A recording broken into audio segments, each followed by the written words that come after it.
Meus irmãos, como sempre, é motivo de muita alegria poder voltar aqui à Igreja de Aracaju.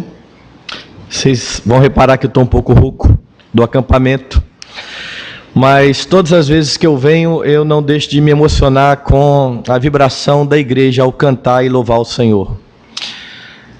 Muito bom louvar o Senhor, muito bom adorar o Senhor, muito bom poder ouvir a palavra do Senhor e a exposição das Escrituras. Nós vamos para a instrução nessa noite, abrir a palavra de Deus no livro de Atos, capítulo de número 24. Atos, capítulo 24.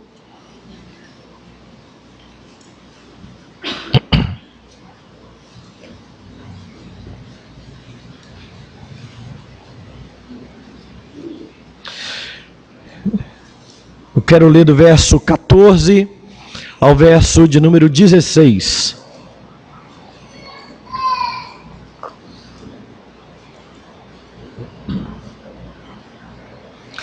Atos 24, de 14 a 16, nos diz assim o texto da palavra de Deus. Porém confesso-te que segundo o caminho a que chamam seita, assim eu sirvo ao Deus de nossos pais, acreditando em todas as coisas que estejam de acordo com a lei e nos escritos dos profetas, tendo esperança em Deus, como também estes a têm, de que haverá ressurreição tanto de justos como de injustos. Por isso também me esforço, por ter sempre consciência pura diante de Deus e diante dos homens. Vamos orar, vamos falar com o Senhor nesse instante. Pai bendito e Deus amado, nós mais uma vez nos colocamos diante da Tua palavra bendita. Ela é a lâmpada para os nossos pés e a luz para o nosso caminho. Ela nos instrui, ó Deus, a respeito do modo como devemos viver e agradar ao Senhor. Que nessa noite, ó Deus, o Teu Espírito nos ilumine, para que possamos, ó Deus, compreender a Tua palavra, para que ouçamos a Tua voz e que ela venha falar ao nosso coração, confortando-nos, consolando-nos, exortando-nos segundo a Tua vontade e segundo o Teu querer. Em nome de Jesus, que nós oramos e agradecemos. Amém.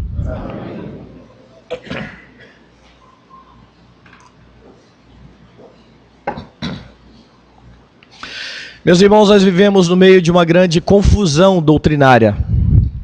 A igreja evangélica brasileira, mesmo crescendo bastante, ela está em meio de muita confusão. As pessoas não sabem sequer por que são cristãs, por que estão na igreja, o que estão fazendo na hora do culto. As pessoas não sabem como se portar como crentes no meio da sociedade em trevas. E quando nós olhamos para a Escritura, nós vemos que o Senhor Jesus deu instruções muito claras para a sua igreja. Os seus discípulos deveriam viver como sal da terra e como luz do mundo. E foi assim que a igreja caminhou durante muito tempo. Mas a igreja não estava livre daquilo que o Senhor Jesus mesmo disse: falsos profetas, lobos com pele de cordeiro que estariam no meio do rebanho, que iriam levar muitos ao erro. E nós vemos no caminhar da igreja um grande desvio, até que a reforma protestante vem trazer de novo a igreja do Senhor para a palavra, para aquilo que a Escritura afirma. Mas com tantos anos se passando, ao olhar ao nosso redor, ao ligar a televisão, ao assistir vídeos na internet, nós percebemos que as coisas não andam bem para a igreja. E o texto que nós lemos nessa noite é um texto onde o apóstolo Paulo está apresentando a sua defesa diante do governador. O que está acontecendo aqui é que Paulo havia sido acusado de ser um agitador, de ser o principal agitador de uma seita, a seita dos nazarenos. E onde esse pessoal da seita dos nazarenos chegava, as coisas começavam a ficar meio complicadas. E aqui, quando Paulo apresenta a sua defesa, nesses poucos versículos que eu li, nós temos algumas características bem marcantes de como era a igreja daquele tempo e de como deve ser a igreja dos nossos dias. Nós podemos aprender com esses versículos algumas características da igreja cristã, e eu quero que você acompanhe na sua Bíblia comigo. A primeira delas, a igreja cristã crê de acordo com a palavra de Deus. A igreja cristã crê de acordo com a palavra de Deus. Veja o verso 14. Porém, confesso-te que, segundo o caminho a que chamam seita, assim eu sirvo ao Deus dos nossos pais, acreditando em todas as coisas que estejam de acordo com a lei e nos escritos dos profetas. Veja que Paulo então começa a falar diante do governador o seguinte: olha, de fato eu estou aqui há algum tempo, eu fui acusado, ninguém pode provar o que está dizendo contra mim, mas eu tenho uma confissão a fazer. A minha confissão é que de fato eu sigo o caminho. Era assim que a igreja era conhecida naquele tempo, por conta das palavras de Jesus: eu sou o caminho. Paulo está dizendo, de fato eu sigo o caminho, mas o que eu faço nesse caminho? Nesse caminho eu sigo a palavra de Deus. Nesse caminho eu creio de acordo com a Escritura. O que Paulo está demonstrando aqui, meus irmãos, é que o cristianismo não era e não é uma oposição ao judaísmo, mas o cumprimento deste. O que Paulo está demonstrando é que tudo aquilo que Deus havia revelado no Antigo Testamento estava se cumprindo no Novo. O que Paulo está dizendo é que aquele Jesus a quem ele pregava era aquele que tinha sido anunciado pelos profetas. Então, nesse caminho, seguindo a Jesus, ele estava de acordo com a lei e nos escritos dos profetas. Então, ele faz questão de frisar isso. Eu creio em tudo mesmo, mas tem que estar de acordo com a lei e tem que estar de acordo com os profetas. E se você lembrar bem dos escritos de Paulo, vai perceber que Paulo fazia questão de frisar ou de apontar que o fundamento do seu ensino não era outro senão a palavra. Paulo não inventava nenhuma novidade, Paulo não pregava nada de novo à igreja. O que Paulo fazia era expor as Escrituras, e isso se comprova quando você lê Atos, e que diz que Paulo pregava, e a igreja observava e conferia o que Paulo estava pregando nas Escrituras. A base da pregação do apóstolo era a Escritura Sagrada, toda a doutrina, e é por isso que você encontra nos escritos de Paulo: está escrito, ou a Escritura diz. Vez por outra Paulo está falando isso: está escrito, ou a Escritura diz. Ele fazia questão de frisar e de citar as Escrituras no seu ensino. E mais à frente, quando ele apresenta a sua defesa diante de Agripa, ele faz um longo discurso, e lá no final ele vai confrontar Agripa dizendo: acreditas, ó Agripa, nos profetas? Eu sei que você acredita. E por que Paulo está dizendo isso? Porque ele estava de fato focando o seu ensino, o seu discurso, a sua fé naquilo que as Escrituras diziam. Com essa pergunta, Paulo então está mostrando que toda a sua crença está respaldada na Bíblia, no que eles tinham até então, o Antigo Testamento, pois o Novo Testamento está sendo escrito. E Paulo aqui está seguindo bem de perto o Mestre, porque o próprio Jesus, ao ensinava conforme as Escrituras. Abra a palavra de Deus no livro de João, capítulo 7. verso 38. Aqui nós temos o seguinte: quem crê em mim, como diz a Escritura, do seu interior fluirão rios de água viva. Jesus chama todos ao arrependimento. Creiam em mim, mas creiam conforme a Escritura. E esse é o primeiro ensino, irmãos, aqui na defesa de Paulo. A igreja crê de acordo com as Escrituras. A igreja leva em consideração a palavra de Deus. E a causa da grande confusão que nós vivemos hoje é exatamente essa. A igreja parou de olhar para a Bíblia. A igreja não quer mais saber da palavra de Deus. Os crentes não conhecem mais a Escritura. Em algumas igrejas, se pedirmos para abrir o livro de Sofonias, e for esperar o pessoal achar para começar a pregação, vai uns 10 minutos. E alguns nem vão achar. Porque nós não conhecemos mais a Bíblia. A igreja se perdeu. E por conta disso ela começa a abraçar vários modismos. Modismos que podem ser vistos, como eu disse, na televisão, na internet. E dia desses eu via um desses pastores da moda dizendo o seguinte: não é porque está na Bíblia, ou não é porque não está na Bíblia, que a gente não pode fazer. E ele dizia uma frase meio esquisita, dizendo: a Bíblia nos ensina quando ela fala, e nos ensina a fazer coisas quando ela não fala. Não. Quando ela não fala, nós não fazemos.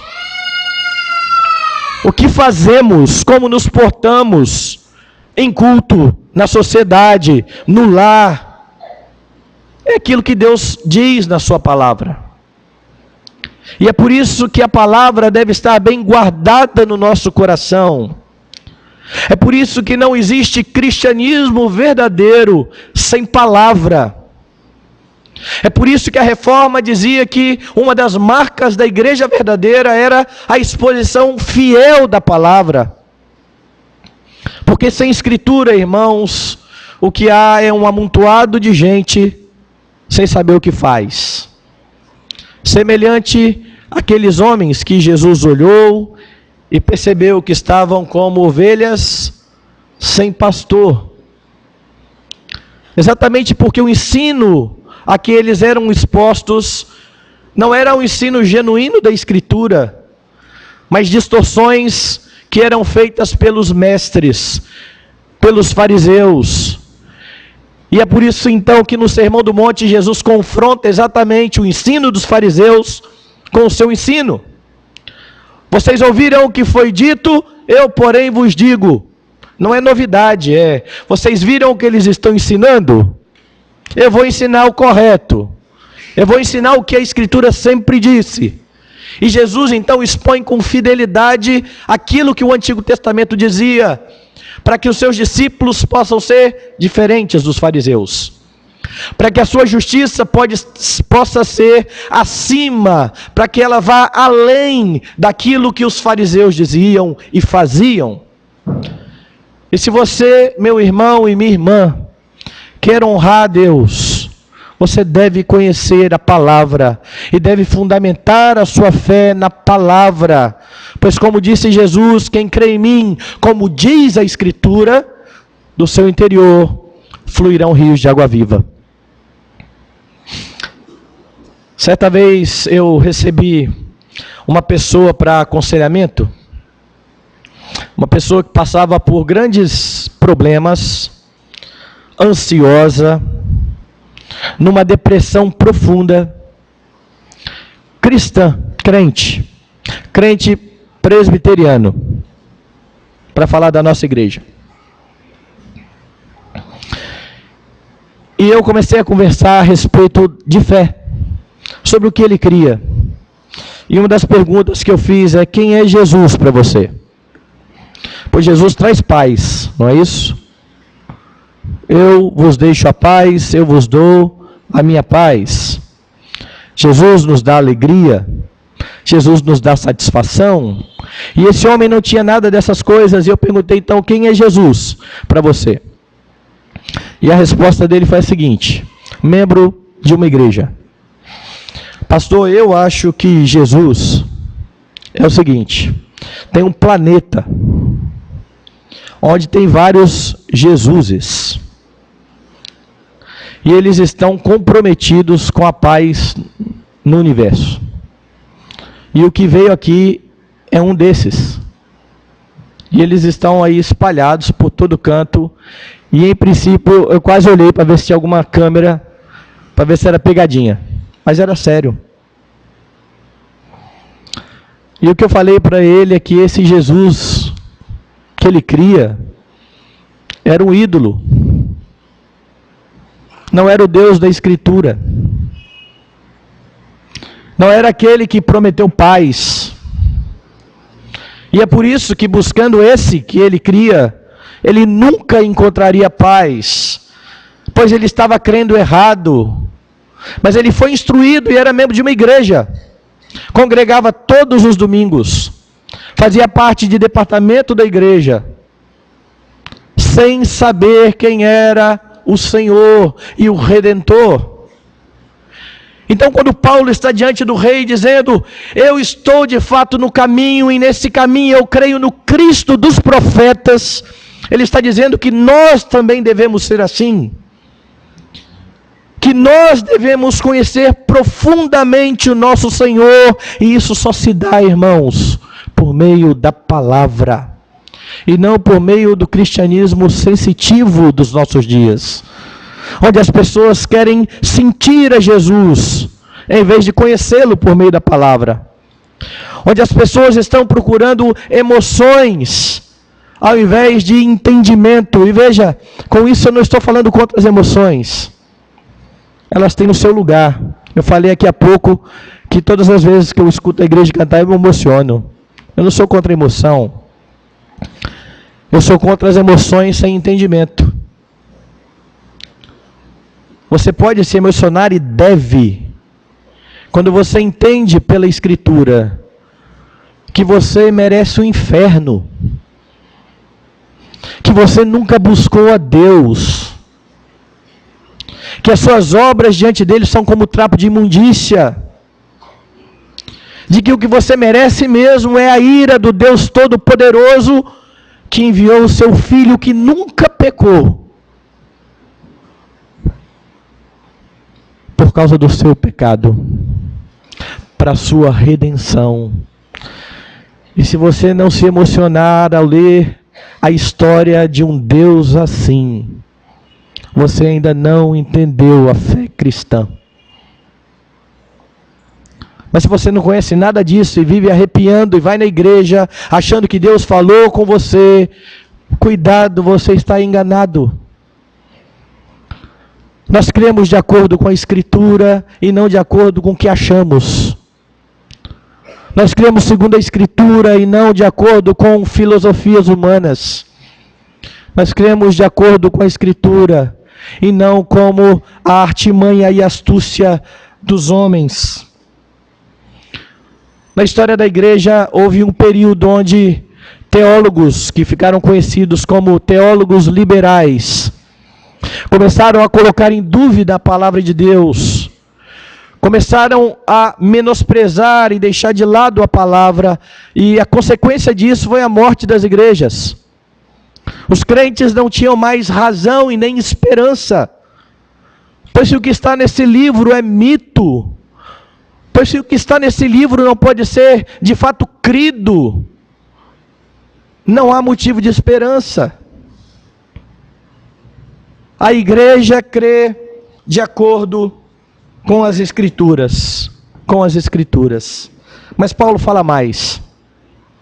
Na sua defesa, Paulo enfatiza que a igreja tem esperança na ressurreição. Veja aí o verso de número 15 comigo. Tendo esperança em Deus, como também estes a têm, de que haverá ressurreição tanto de justos como de injustos. Paulo então continua: eu estou no caminho, eu creio de acordo com os nossos pais, não estou inventando crença nova. O Messias é aquele que estava sendo esperado por eles, e é por isso que eu creio que haverá ressurreição, tanto de justos quanto de injustos. Nós cremos nisso, celebraremos isso hoje. Estaremos em torno da mesa do Senhor, que aponta tanto para a morte quanto para a ressurreição. Nós entendemos que isso está no cerne da fé cristã. Haverá ressurreição. E Paulo tirou de onde essa crença? Do Antigo Testamento. Nós não temos a mensagem da ressurreição bem evidente no Antigo Testamento, mas ela está lá. Abra aí Daniel, capítulo 12. Ela não é proeminente, mas ali está o ensino. Daniel capítulo 12. Nesse tempo se levantará Miguel, o grande príncipe, o defensor dos filhos do teu povo, e haverá tempo de angústia, qual nunca houve, desde que houve nação até aquele tempo. Mas naquele tempo será salvo o teu povo, todo aquele que for achado inscrito no livro. Muitos dos que dormem no pó da terra ressuscitarão, uns para a vida eterna, outros para vergonha e horror eterno. E já no tempo de Paulo havia gente que não cria na ressurreição. Os saduceus eram um grupo que não cria na ressurreição. Eram aqueles que, para provar que estavam certos, perguntaram a Jesus: mas olha, um homem se casou e o marido da mulher morreu, o irmão casou no lugar, morreu, casou outro, e na ressurreição ela vai ser esposa de quem? O que eles estavam tentando fazer era dizer: essa ideia de ressurreição não faz sentido. Mas Paulo está reafirmando: nós temos esperança na ressurreição, na ressurreição. E Paulo, ao escrever a Epístola de Coríntios, vai defender a doutrina da ressurreição e terminar dizendo: se Cristo não ressuscitou, é vã a vossa fé, e ainda permaneceis nos vossos pecados. E diz mais: se a nossa esperança em Cristo se limita apenas a este mundo, somos os mais infelizes de todos os homens. E você pode perceber isso lá no Antigo Testamento. Eu acho que o Salmo 183 é o salmo que se aplica a tanta situação da nossa vida. Asaf está dizendo que Deus é bom para com Israel, para com os de coração puro e limpo. Mas ele dizia: quanto a mim, quase me resvalaram os pés, porque eu invejava. Quem? Os ímpios. Os ímpios tinham bens, os ímpios tinham muita fartura de comida, os ímpios, eles eram bem vistos pelas pessoas, e Asaf chega a dizer: eu estou servindo a Deus inutilmente, eu estou me guardando puro inutilmente. A esperança de Asaf nesse momento está aqui e agora. Por que eu não tenho o que esse povo tem? Por que eu, que sou crente, não posso usufruir dessas coisas que os ímpios têm? E ele dizia ainda no Salmo que enquanto ele pensava todas essas coisas, ele era como irracional. E Asaf só voltou a si quando ele diz: até que atentei para o fim deles, para o fim. Ele coloca a sua esperança no futuro. Enquanto os ímpios seriam destruídos, ele estaria sempre com o Senhor. Sempre. Mas veja, todas as vezes que tirarmos os olhos da ressurreição, do porvir, e buscarmos toda a satisfação para a nossa vida neste mundo, irmãos, nós vamos estar frustrados e vamos viver sem esperança. Porque de fato esse mundo é injusto. A sociedade é injusta. As leis são injustas. Muitas vezes, principalmente no nosso país, ela está beneficiando pessoas que não deveriam ser beneficiadas, enquanto pessoas de bem estão sofrendo.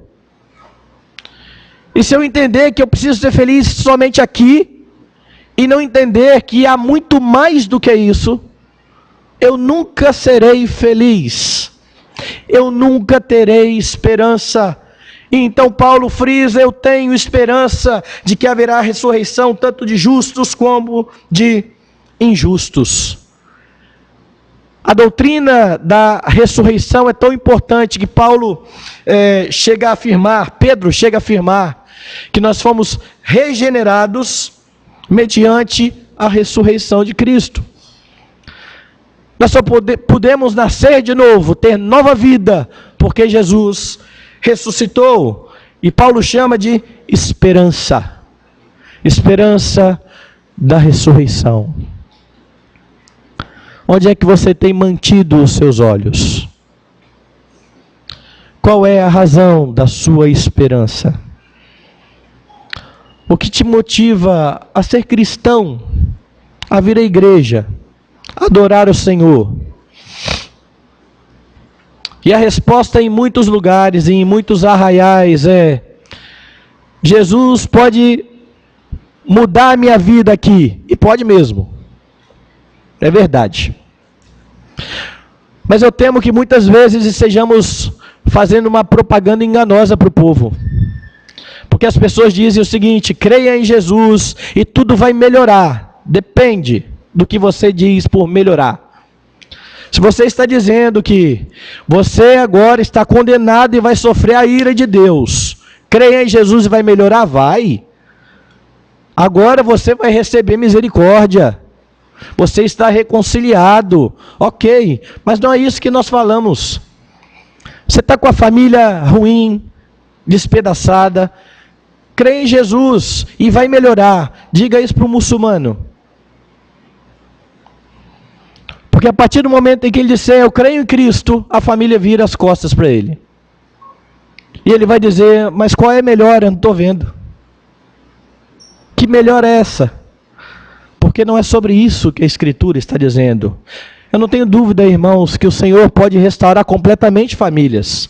E é por isso que eu aconselho pessoas.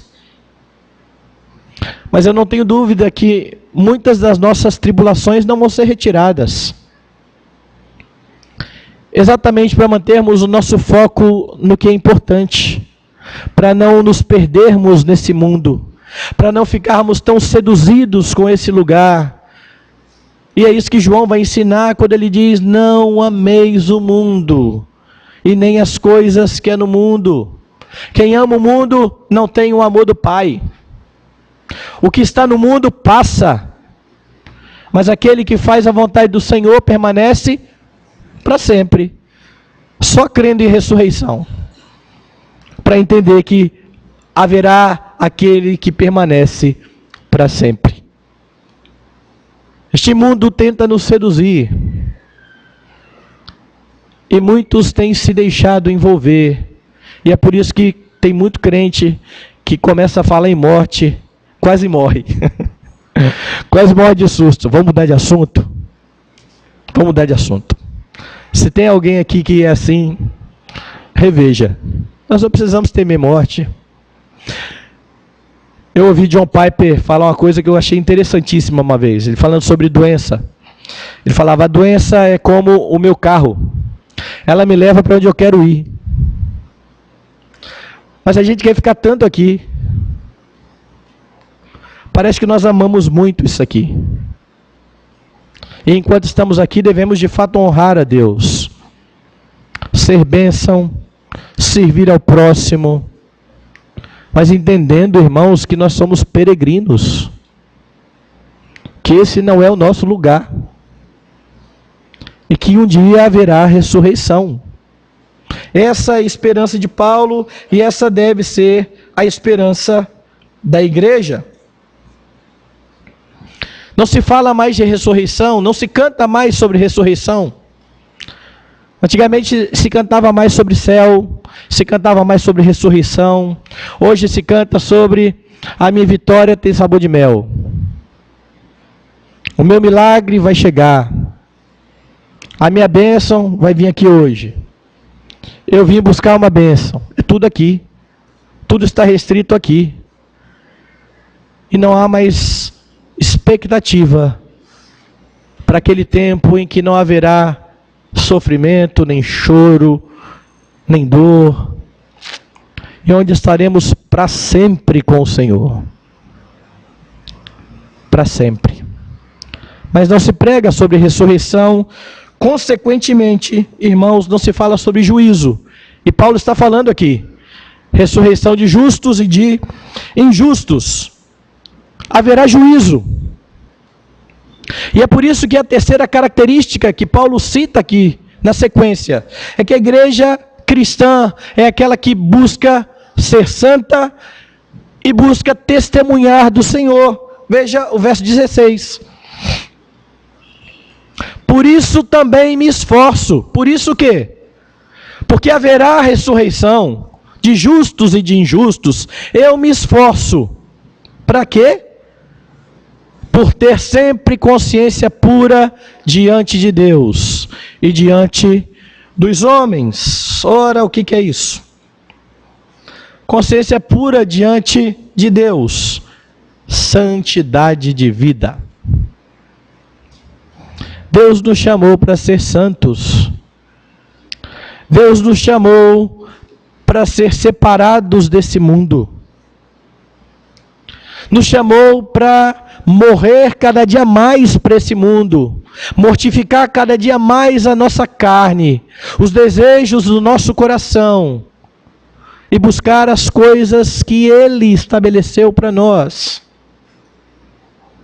Paulo então está dizendo, eu busco ter uma vida santa, porque eu creio que haverá ressurreição e que haverá um juízo. Eu tenho que ser santo, porque Deus é santo. Então veja que tudo está ligado ao que Paulo diz no início. Perceba o argumento de Paulo. Eu estou no caminho eu creio em tudo que esteja de acordo com a lei e com os profetas.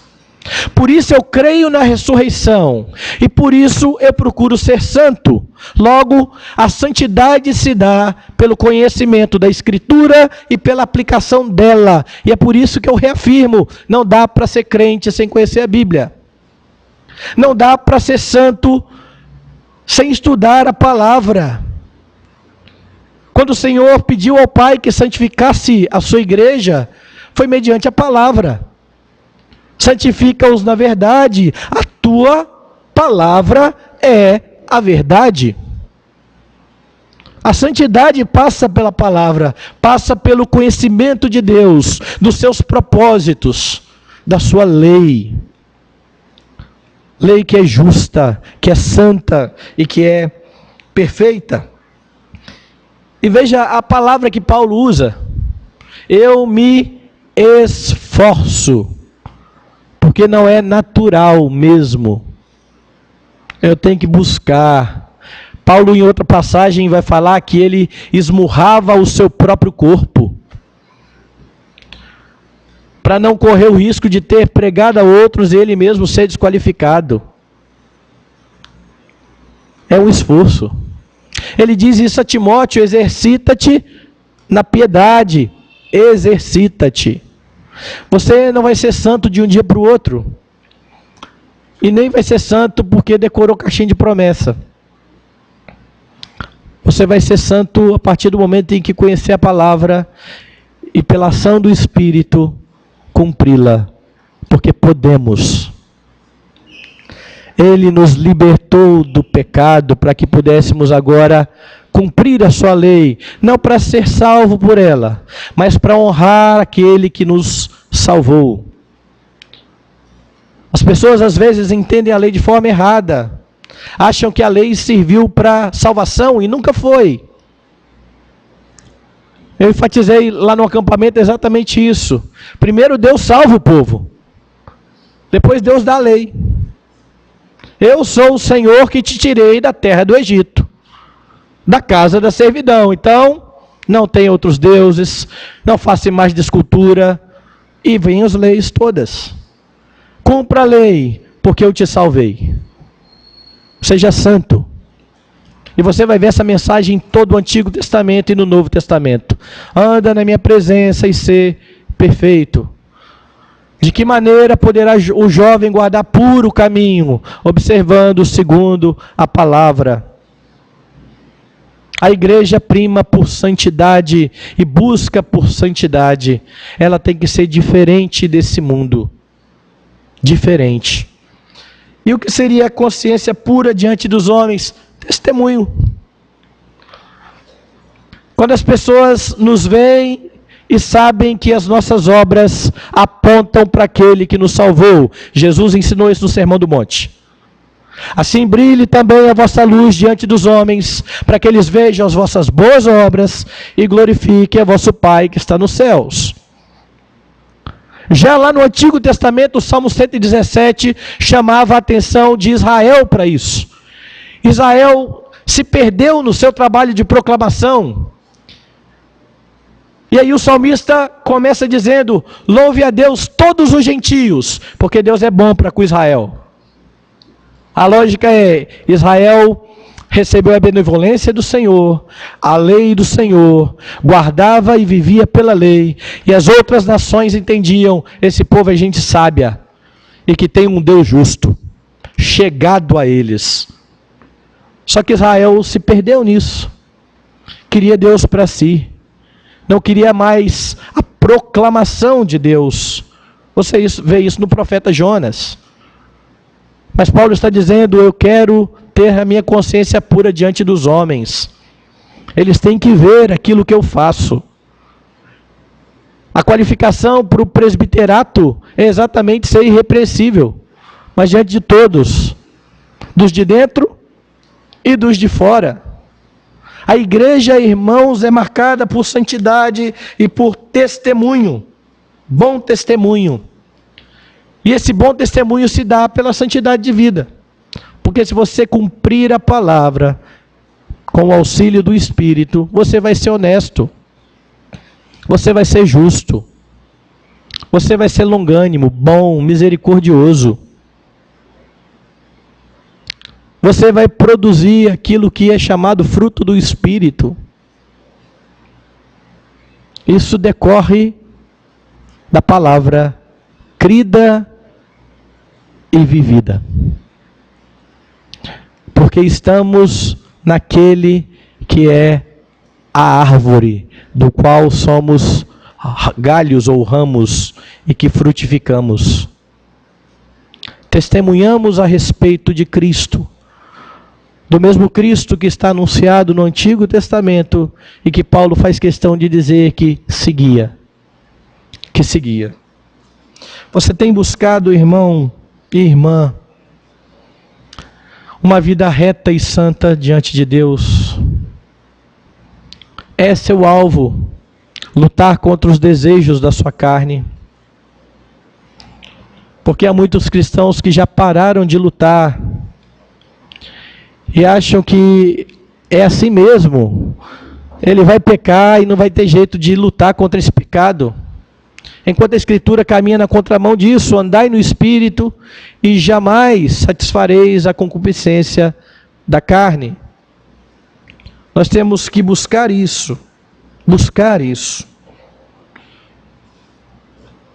Você tem conhecido ou procurado conhecer a palavra de Deus de dia e de noite?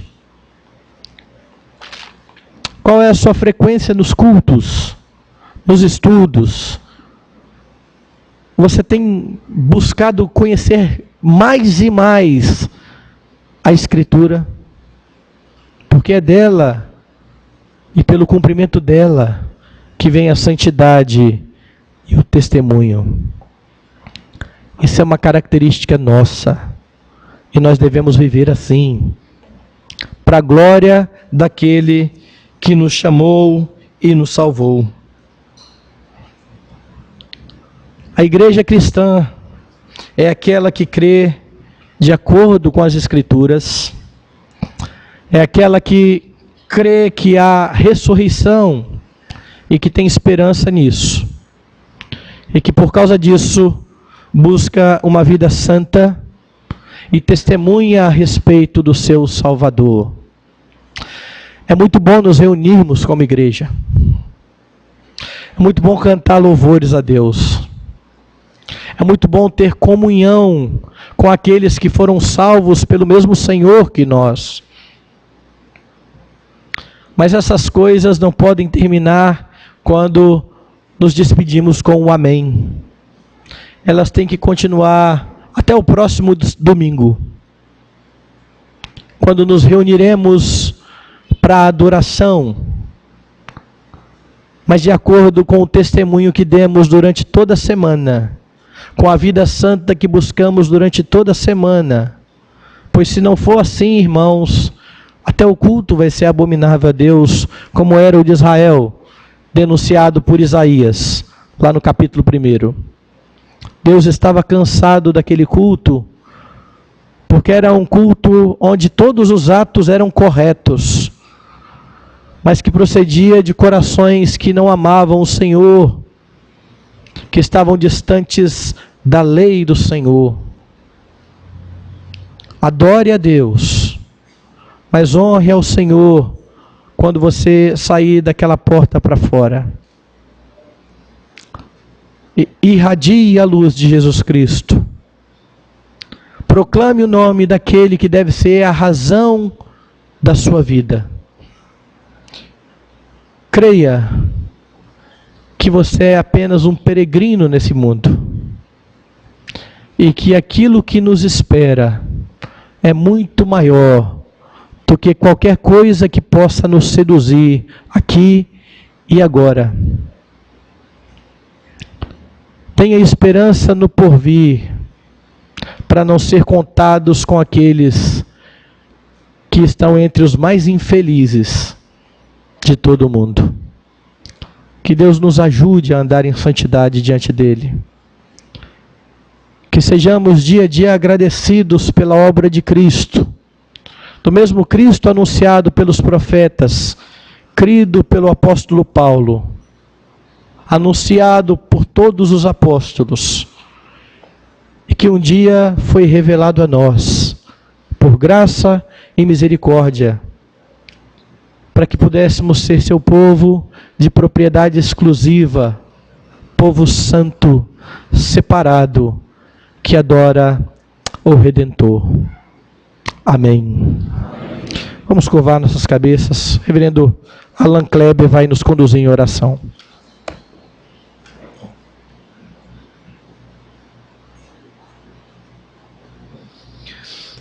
Abençoa-nos, ó Senhor, à medida em que recebemos a Tua palavra, porque nós sabemos, ó Senhor, que somente o Teu Santo Espírito pode nos iluminar o coração e nos fazer receber, Senhor, tudo o que acabamos de ouvir.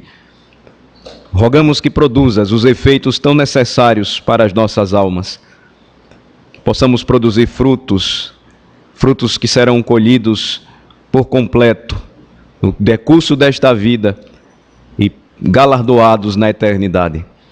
Obrigado por Jesus Cristo, o nosso Senhor e Salvador, a sua maravilhosa obra de salvação, aquilo que Ele fez por nós, por amor ao seu povo e em obediência irrestrita ao plano eterno de vir ao mundo e salvar e redimir a sua igreja. É no nome de Jesus que nós oramos e te agradecemos pela palavra pregada e pedimos ao Senhor que a tua palavra, que não volta vazia, produza os efeitos tão necessários para as nossas almas. Amém.